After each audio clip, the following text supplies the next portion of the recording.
basically, I've been following the Coles on social media for about 2 to 3 years. They're influencers, very popular. They go viral a lot, very much lifestyle family.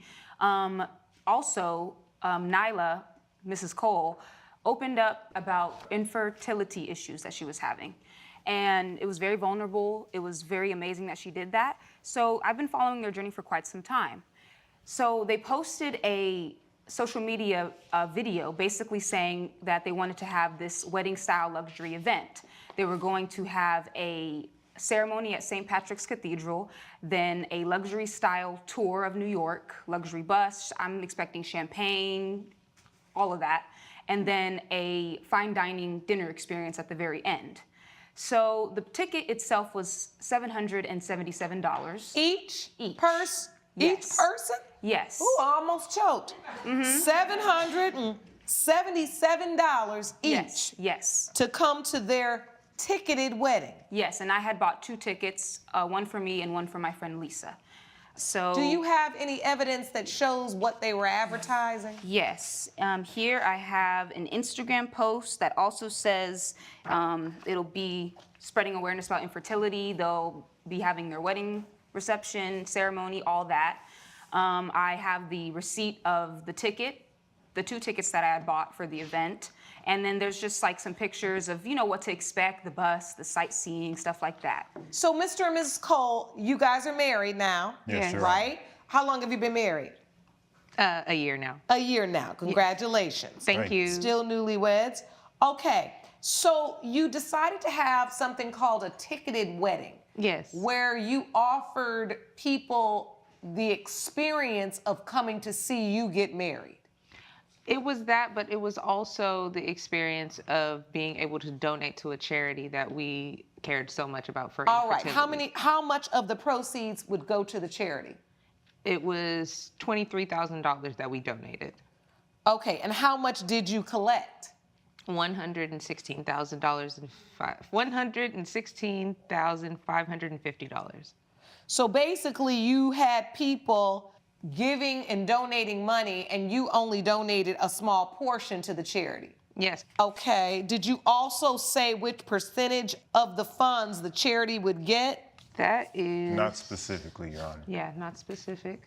All right, I see the pictures here. You look beautiful. Thank you. So I need to ask you, Ms. Lewis, what would possess you to want to pay $777 to see somebody get married, especially if they're influencers, because they ain't going to do nothing but put it online anyway at the end of the day? Of course, but like I explained earlier, I've just been following them for a while. You know, it was a charitable event. I thought, you know, why not? How much of the money that you paid, your ticket price, did you think was going to go to the infertility? I would say if I paid $777, I would say at least $350 to $400 if I had to pay for the tour and the fine dining experience. And you were comfortable not knowing what that percentage was and purchasing 2 tickets without knowing how much of that money you're spending is going to go to the charity because you also value the experience of watching them get married that much? Yes, of course. I also would have liked, though, to receive, I was under the impression that I would receive some kind of, whether it be email or something that says, hey, we appreciate your donation kind of thing. So that's what leads me to believe that this was all for show and it wasn't really about the charity because... Well, I mean, it sounds like to me they just got their community to pay for their wedding. So, Mr. and Mrs. Cole, what was the idea? I mean, if you made $116,000, you only gave $23,000 to the charity, presumably you used the rest of those funds to pay for this lavish wedding. Well, we have the evidence of all of the purchases that we made for the wedding. Even though we did collect money, we still paid some out-of-pocket money for us to do this wedding. All right, so let me see your evidence. So in addition to the $90-something thousand profit you made, and I'm just guesstimating right now, you still paid out of pocket for things as well. Yes. So how much was the total cost of this wedding extravaganza? Approximately $93,000. All right, so And it was stated what was being paid for with the money that we raised. okay, so the total wedding was $93,550. Yes.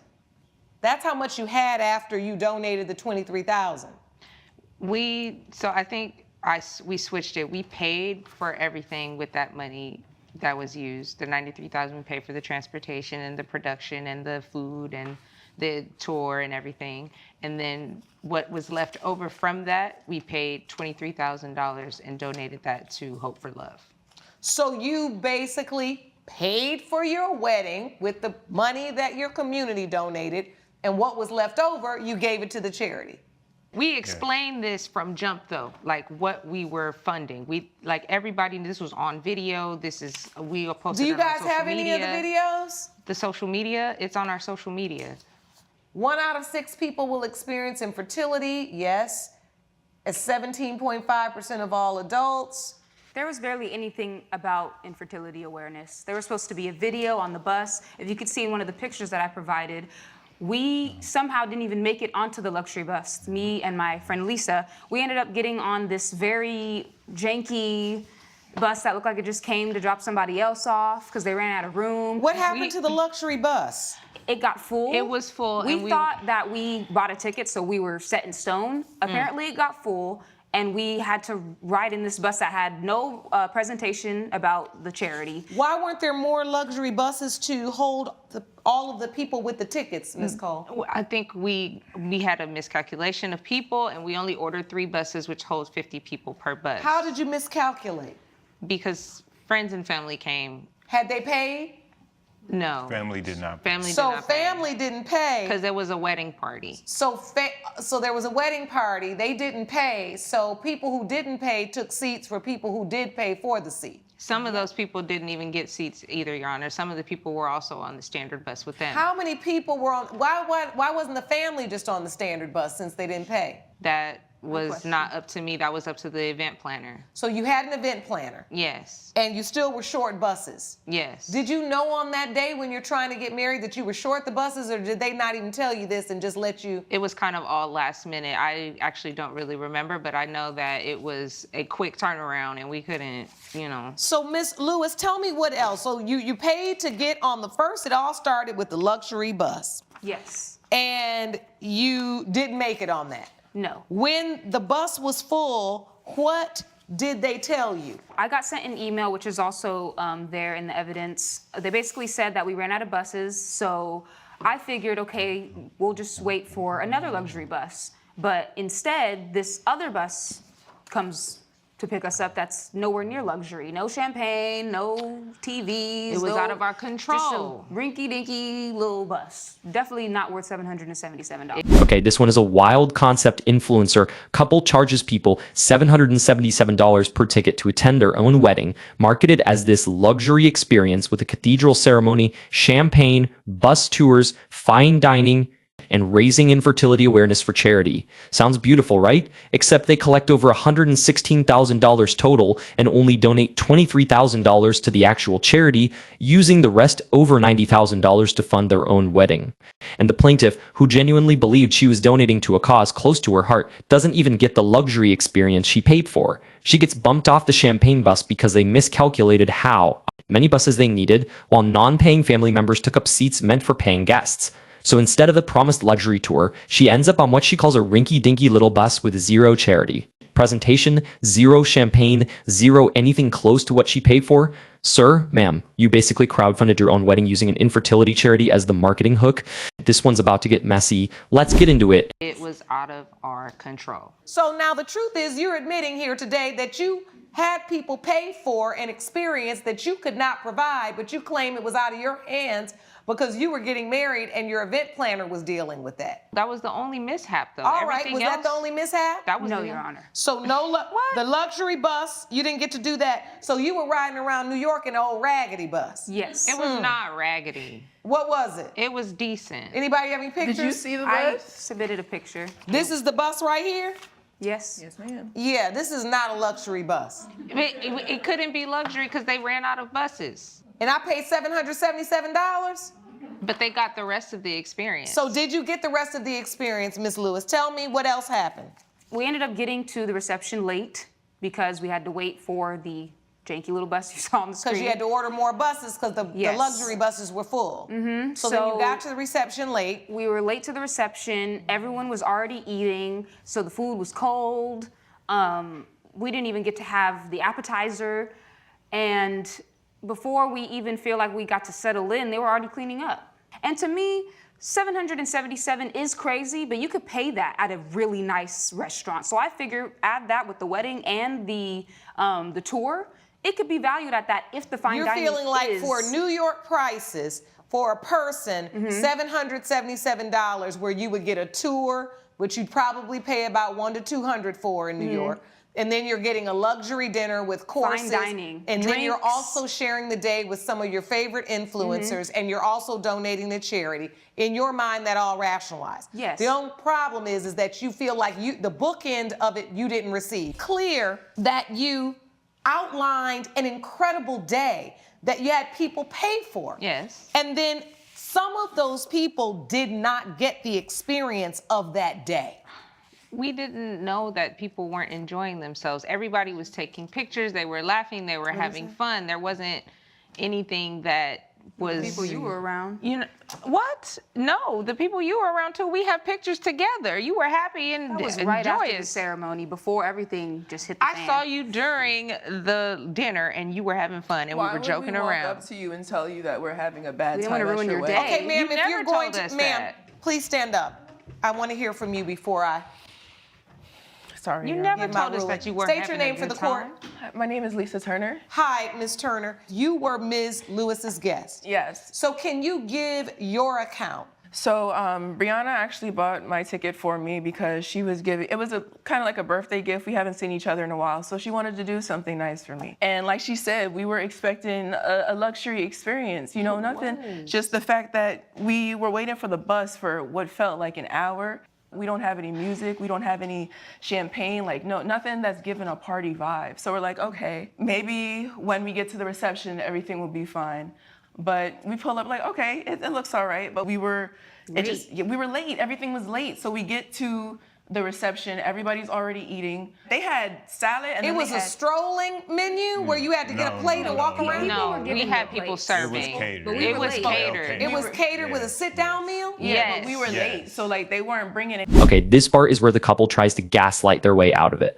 And honestly, it's kind of wild when confronted about the whole disaster. They just keep saying, well, you looked happy in the pictures, you were laughing, you were having fun. Ma'am, smiling for a photo doesn't erase the fact that you got stuck on a raggedy bus for an hour with zero champagne, zero music, and showed up to a cold, half-cleared up dinner. People smile in photos to be polite. That's not the same as getting what you paid for.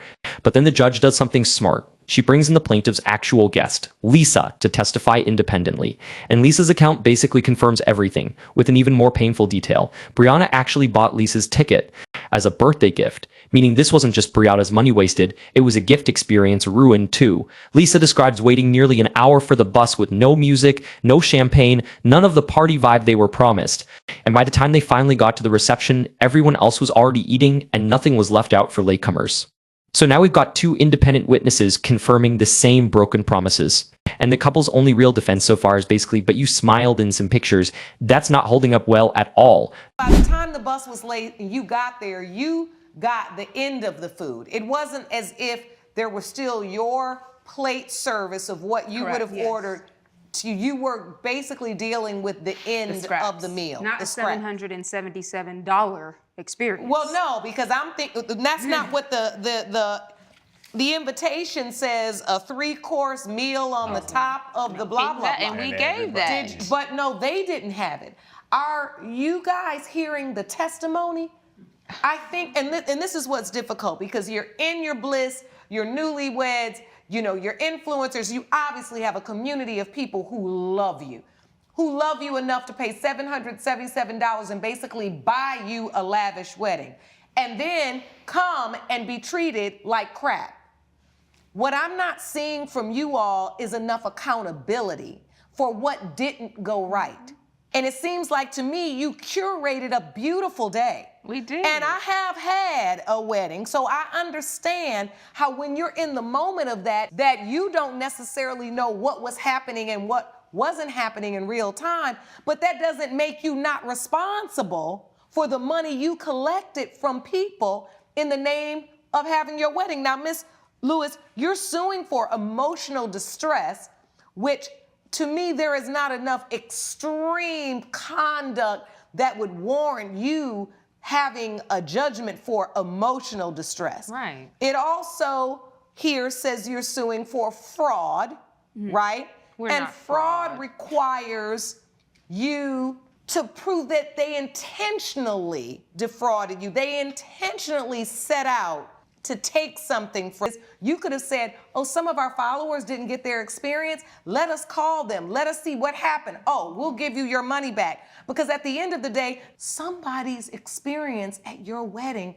was raggedy. And what is bothering me is that you don't seem to care.